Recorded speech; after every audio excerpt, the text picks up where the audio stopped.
Antes de falar de combustão, deve-se conhecer os componentes de uma reação química e a relação entre a reação e a energia. Bom, toda reação química possui dois componentes, o reagente e o produto. Reagente é aquilo que se tem à mão antes da reação química. E o produto é aquilo em que o reagente vai se transformar após a reação. Para dar um exemplo, vamos pensar em termos de um bolo. Antes de se preparar um bolo, você precisa então pegar farinha, ovo, leite, açúcar e outros ingredientes e misturá-los. Isso é o que você tem à mão antes da reação química, então eles são o reagente. Após todo o preparo, quando estiver totalmente concluído e pronto para servir, aquilo que era ingrediente se transformou em um outro componente, que no caso é o bolo. Ele então é o produto, ou seja, aquilo em que todos os ingredientes se transformaram após a reação. Em toda reação química, há uma troca de energia entre o sistema e o ambiente. Essa troca pode ser positiva ou negativa, ou seja, o sistema pode absorver energia do meio ou liberar energia para o meio. Para facilitar o entendimento, vamos utilizar dois exemplos de sistemas: preparar um bolo e preparar um sorvete. Vamos também utilizar a temperatura para substituir o termo energia. Temperatura não é bem um termo correto para o que a gente está precisando, mas para facilitar o entendimento ele funciona bem por ser mais usual no cotidiano. Bom, então primeiro vamos preparar um bolo. Para preparar um bolo, vamos juntar vários ingredientes e todos eles a temperatura ambiente, ou seja, cerca aí de 27 graus Celsius. Bom, somente misturar os ingredientes não resulta em bolo.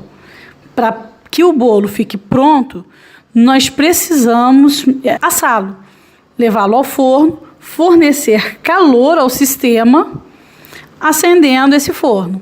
Ao final do processo, esse sistema vai absorver o calor do ambiente, que é o forno, para se transformar no nosso produto, que é o bolo.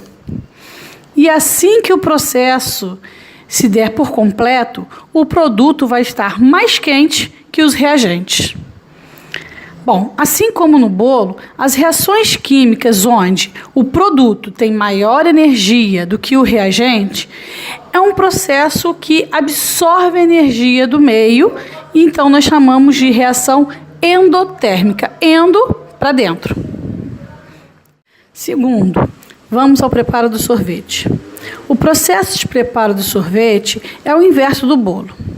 Com isso, nós então vamos juntar os ingredientes, também a temperatura ambiente, cerca de 27 graus, e ao invés de levá-lo ao forno, nós colocamos no congelador. Dessa forma, o calor sai do sistema para o meio e o produto passa a ser mais frio que os reagentes. Com isso, nós podemos descrever as reações exotérmicas, que são as reações que liberam calor para o meio, deixando o produto com uma energia inferior à dos reagentes. Combustão é uma reação exotérmica bem específica, ou seja, é uma reação que libera calor, que libera energia para o meio. A palavra combustão é um sinônimo de queima. O fogo, ele não é o produto da reação, ele é quase um efeito colateral. Ele, na verdade, é energia liberada na reação de combustão. E a cor do fogo vai depender do tipo de gás que é formado na combustão. Em uma reação de combustão, os reagentes são o combustível, que existe uma série de materiais que podem ser combustíveis, como metano, etanol, o papel, a madeira, todos esses são combustíveis. E eles reagem com um comburente, que em geral é o oxigênio, o O2, gás oxigênio. Esses dois reagentes se juntam e após a reação vão formar os produtos, que em geral são gás carbônico, CO2, e a água. A energia liberada nas reações de combustão variam de acordo com o tipo de combustível utilizado e com a quantidade desse combustível e de comburente. A combustão, ela pode ser completa ou incompleta. O que determina se uma reação de combustão será completa ou incompleta é a quantidade de cada um dos reagentes que estão compondo aquela reação química. Para entendermos uma combustão completa e uma combustão incompleta, vamos voltar ao exemplo do bolo. Bom, numa receita de bolo, me diz que eu tenho que ter 3 copos de farinha, 2 copos de açúcar, 1 copo de leite, 4 ovos, 250 gramas de margarina e 1 colher de fermento. Se eu juntar todos esses ingredientes na ordem certa e levá-lo ao forno, no final eu terei meu bolo inteiro e gostoso. Mas e se ao invés disso estiver faltando, por exemplo, 1 copo de farinha? Eu só colocar 2 copos de farinha. Bom, provavelmente meu bolo vai ficar solado. Eu vou ter o bolo, mas não aquele bolo que eu teria se eu tivesse todos os ingredientes. É isso que acontece na reação completa e incompleta. Na reação de combustão completa, vamos supor, por exemplo, agora, o metano. A receita de bolo, no caso, a receita da combustão do metano, diz que eu tenho que ter 1 parte de metano para 2 partes de oxigênio. Com isso, eu vou formar 1 parte de gás carbônico para 2 partes de água. E aí eu vou ter uma energia liberada final total, completa.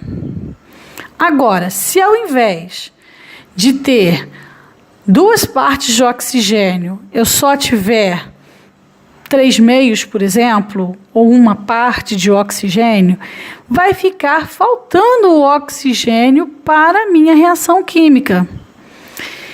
E aí ela não será completa, ela não vai me dar toda aquela energia de que eu precisava. A energia vai ser menor. E o problema maior dessas reações incompletas é que geralmente os produtos são muito mais nocivos do que aqueles que nós teríamos originalmente na reação completa.